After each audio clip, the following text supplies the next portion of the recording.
Saksakalyan gunarnavasya Vande Guru Sri Charanarvindam.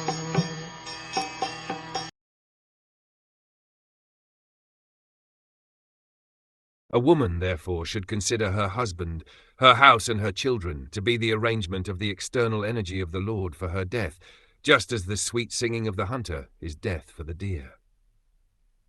In these instructions of Lord Kapildev it is explained that not only is woman the gateway to hell for man, but man is also the gateway to hell for woman. It is a question of attachment. A man becomes attached to a woman because of her service, her beauty, and many other assets. And similarly, a woman becomes attached to a man for his giving her a nice place to live, ornaments, dress, and children. It is a question of attachment for one another. As long as either is attached to the other for such material enjoyment, the woman is dangerous for the man, and the man is also dangerous for the woman. But if the attachment is transferred to Krishna, both of them become Krishna conscious, and then marriage is very nice. Srila Rupa Goswami therefore recommends, man and woman should live together as householders in relationship with Krishna, only for the purpose of discharging duties in the service of Krishna.